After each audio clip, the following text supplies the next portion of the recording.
bahwasanya laporan ini sudah tingkatkan ke penyidikan. Kenapa? Karena secara yuridis naiknya ke penyidikan ada dua hal penting. Pertama, apa yang disampaikan Pak Jokowi benar adanya.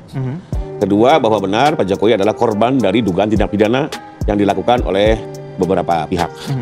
Itu sudah clear dengan naik ke penyidikan ya. Nah, tinggal di penyidikan apa yang harus dilanjutkan sesuai dengan tugas penyidik, yaitu pertama menentukan siapa saja tersangkanya, ya, baik pelaku utama, pelaku turut serta, karena IT ini kan cukup luas. Tidak hanya yang menyatakan, tapi yang mengedarkan, yang mengedit dan segala macamnya.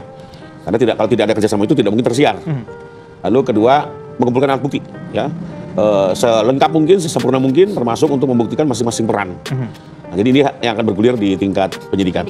Ya, ini kan ada beberapa LP. Kalau Pak Jokowi sendiri sih dalam laporannya tidak menyebut terlapor, ya, kita tidak mendalui, kita bikinin dalam statement dalam penyelidikan. Artinya kita serahkan kepada proses yang akan dilakukan oleh penyelidik. Bukan apa, karena pertama kita tetap menghormati asas praduga tak bersalah ya. Sekalipun yang seberang sih sepertinya tidak menghormati asas itu kan gitu. Tapi kita cobalah memberikan pendidikan hukum pada masyarakat bahwa jangan tergesa-gesa. Kedua juga memberikan keluasan kepada penyidik agar memeriksa ini secara jernih, secara netral, tidak di-komplain oleh pelapor, ya, biar betul-betul bekerjanya natural. Makanya kalau boleh saya bilang ini 3 bulan cukup lama loh, ya, cukup lama. Tapi di satu sisi kami mengapresiasi, artinya teman-teman penyelidik sendiri bekerja hati-hati ya, apalagi menarik perhatian ya, karena kami juga nggak mau di tengah jalan justru perkara ini terseok-seok. Ya. Terakhir juga kami dengar bahwa sudah mengajukan 7 ahli, gitu loh. Ya, ini saya pikir tidak main-main keseriusan mereka untuk mengajukan 7 ahli ya. Berarti apa? Hati-hati. Mereka tidak mau bergerak, penyidik tidak mau menyimpulkan sendiri, tapi juga mendengar pihak-pihak independen yang memang ahli di bidangnya. Agar betul-betul keputusan yang diambil ini bisa dipertanggungjawabkan secara publik. Nah, yang namanya penyidikan itu kan proses pengumpulan bukti. Dan dari bukti-bukti yang terkumpul nanti akan ketemu kira-kira siapa pelaku atau tersangkanya. Karena ini baru permulaan penyidikan, ya kita dari pihak kita selama ini kan juga kerja keras mengumpulkan bukti.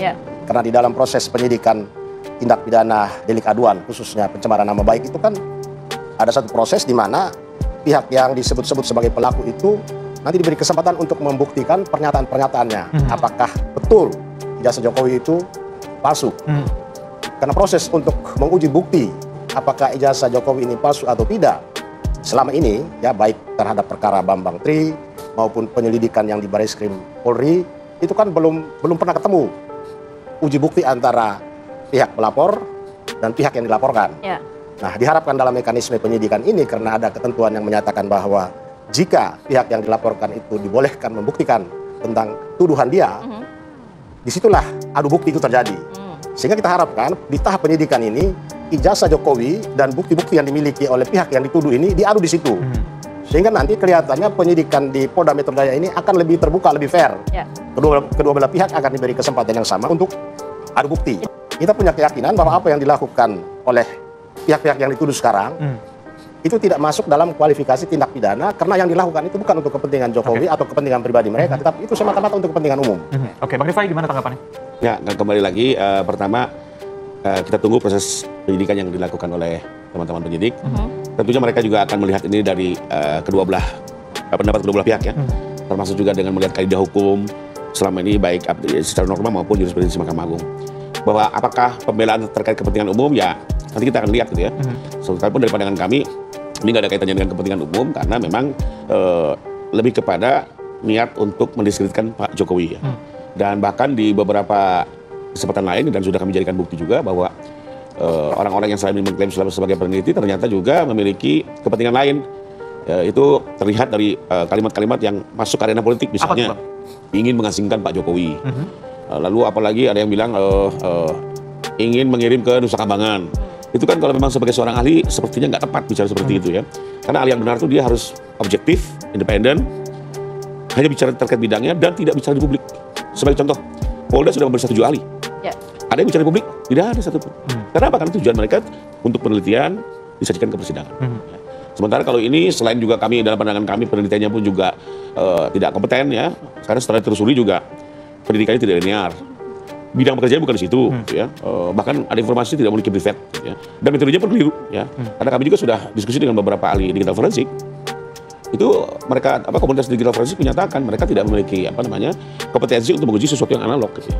Dan sekarang kan baru mulai sadar mereka, mulai membawa ijazah analognya gitu loh. Loh kok baru sadarnya sekarang? Selama ini sudah teriak kemana-mana. Kan sekarang ada 5 bukti nih, baru sadarnya sekarang. Gitu. Harusnya kalau berkali betul-betul hati-hati ahli yang punya kepentingan umum berjalan di penelitian, hati-hati dong gitu. Jadi sekarang sudah terjadi gitu ya, dan sebenarnya juga kami masih menunggu Kalau memang mereka sendiri ada niat dari kesalahan lalu minta maaf, mungkin juga ini akan dipertimbangkan. Tapi semakin kesini kan kita lihat semakin kencang, bahkan seolah menjadi metode pembelaan. Ya sudah, kalau memang begini kita lihat saja ya dengan proses hukum yang ada. Kok juga saya yakin ini semua akan diselesaikan oleh lembaga judisial yang lebih independen lagi, tapi dengan catatan jangan nanti kalau hakim sudah memutus dibilang cawe-cawe lagi. Gitu. Penyidik ini kan dalam banyak kasus kan memang sifatnya tertutup ya. Misalnya terkait dengan pengungkapan bukti, kan publik tidak tahu. Jadi kalau sekarang masyarakat atau pihak yang dilaporkan itu mempersoalkan seperti kok ada bukti yang tidak disita, atau katakanlah kok ijazah Jokowi sampai sekarang belum disita. Padahal ijazah itu adalah alat penentu apakah nama baik itu ada atau tidak. Karena ini tuduhannya kan pencemaran nama baik. Dari ijazah itu palsu atau tidak, ini menjadi penentu. Karena itu ijazah palsu itu memiliki hubungan langsung dengan perkara pokok, yaitu soal pencemaran nama baik. Karena itu ijazah itu harusnya disita. Karena itu di tahap penyidikan, karena ini sudah masuk penyidikan, kita juga berharap supaya langkah pertama yang dilakukan oleh penyidik pada awal penyidikan ini, sita ijazah asli itu, karena pihak Pak Roy Suryo dan kawan-kawan ini pun sudah pegang bukti sebagai alat pembanding. Inilah momentum untuk adu bukti di Polda Metro Jaya di hadapan penyidik.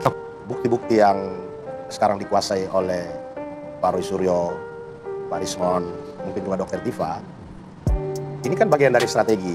Karena ya namanya juga bukti begitu itu kan dokumen pihak lain yang dipercayakan kepada mereka. Sehingga penggunaannya harus betul-betul tepat. Ya, tepat sasaran, tepat waktu. Jadi tidak mungkin untuk ditunjukkan secara sembarangan. Ya, sehingga kita harapkan nanti pada saat penyidikan ketika pemeriksaan itu mengarah kepada para terlapor ini, disitulah mungkin menjadi bahan untuk diperlihatkan, ya kalau perlu disita, supaya benar-benar dipegang oleh penyidik untuk diproses dan diteliti dari antara yang didapat dari pihak terlapor dan yang didapat dari pelapor atau pengadu Pak Jokowi untuk diuji. Nah, jadi ini bagian dari strategi karena kasus ini kan dari sekian banyak laporan, baik laporan dari pihak Pak Jokowi dan atau yang mendukung Pak Jokowi, kemudian dari laporan masyarakat yang menuntut pengungkapan ijazah ini sebagai palsu, itu kan tanggapan Polri kan berbeda.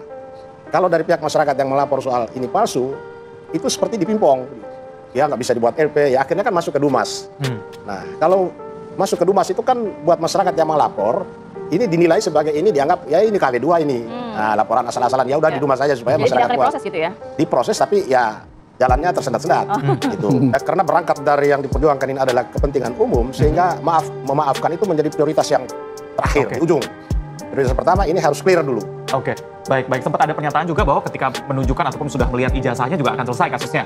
Sekarang masih berlaku apa enggak? Apa lanjut terus jadinya sekarang nih? Ya tergantung dari penyidik nanti, karena ini kan sudah di tangan penyidik. Kalau penyidik anggap bahwa cukup dengan memperlihatkan lalu selesai, apalagi ini delik aduan, jadi semua tergantung Jokowi. Tapi Pak Jokowi sempat menyatakan akan menghadirkan ijazah asli di ruang persidangan. Ya, jadi perkara ini lanjut atau tidak, karena ini delik aduan, pengadu yang menentukan. Ya, sekalipun besok mau divonis, Jokowi bilang stop, saya cabut. Selesai. Bahwa nanti selesai itu baru diakhiri dengan saling memaafkan, cipika-cipiki, ya itu lain. Ya memang gitu. Jadi saya sempat sampaikan, ini fakta ya. Di waktu saya menerima kuasa, secara khusus beliau bertanya ke saya, Mas Rifai, ini kalau di tengah jalan misalnya saya mau bercabut, hentikan bisa nggak? Saya jawab, karena ini delik aduan, maka Bapak bisa cabut kapanpun. Sekalipun juga ada pasal yang delik umum, seperti yang 32 dan 35, sekarang juga dikenal ada sistem RG, Restoratif Justice. Bahkan beliau mendalam itu. Oh, di mana diatur itu Restoratif Justice? Sampai saya curhat juga ya, RG ini diatur sekarang masih sektoral, tapi tiga-tiganya beda. Terus artinya beda-beda. Ini perlu ada PP nih. Sayang di zaman Bapak belum sempat PP-nya terkejar. Nah, tapi kembali begini. Kemarin digelar perkara khusus, saya coba mengkonfirmasi lagi. Setelah kita memaparkan banyak hal, karena dari teman-teman TPW menanyakan jasa asli, saya tanya di dalam forum dan di Bapak juga dengan sendiri ya, ada Komnas HAM, Ombudsman, Kompolnas, DPR. Saya bertanya, 2 kali saya tanya dan semua nih. Andai kata ijazah saya tunjukkan sekarang, ya, apakah ada yang menjamin di ruang ini perkara selesai? Berakhir. Sesuai permintaan nih, tunjukkan. Diam semua. Saya ulang lagi 2 kali. Karena soalnya beredar seperti itu, saya mau dengar nih. Kalau saya tunjukkan sekarang, ya, berakhir dari kasusnya ini. Bisa berhenti nggak? Diam semua. Ya bagaimana gitu kan. Jadi kadang ya kita kembali lagi ini benar atau enggak, hanya sekedar melempar-lempar gitu ya. Hanya membawa framing-framing buat masyarakat gitu ya. Sehingga saya pikir ya sudah, kita pun tidak bisa bicara apa-apa kan. Karena semua perkembangan kami lapor. Ya. begini adanya, dan tidak lama kan beberapa hari kemudian naik ke penyidikan. Tapi menurut saya ini juga masih panjang lah prosesnya. Penyidikan masih beberapa bulan tentunya, tidak bisa secepat mungkin juga Pak. Masih juga menjadi pembahasan di ruang publik. Masih menjadi pembahasan gitu ya, dan apa namanya, setelah itu juga masih ada proses persidangan. Jadi menurut saya biarkanlah proses hukum berjalan secara fair, transparan gitu ya, dan kita mencari kebenaran. Ya. Karena intinya sih itu.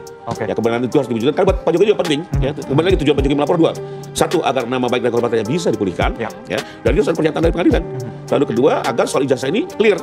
Kalau asli dikukuhkan oleh pengadilan. Nggak berlarut-larut ya. Dan kita masyarakat juga penasaran. Karena sekarang bagaimanapun pecah pendapat. Betul. Buat yang benci Pak Jokowi mah, mau diputuskan pengadilan asli juga dia nggak percaya. Pasti dia bilang, ini hakimnya cawe-cawe. Karena di kasus Bambang Tri pun sudah dituding hakimnya. Oh, keras mereka menuding. Gitu ya. Padahal apa urusannya Pak Jokowi dengan yudikatif ya. Nggak mungkin bisa mentouch gitu kan. Apalagi sekarang gitu lah. Nah terus kedua, bagi yang mendukung Pak Jokowi sih, ya tetap mendukung. Nah paling tidak untuk yang netral, mereka akan melihat apa sih acuannya. Harusnya putusan pengadilan ya, karena ini negara hukum, maka itulah saluran yang paling objektif. Dan ada kepastian dan ada akhirnya. Litis finally reported.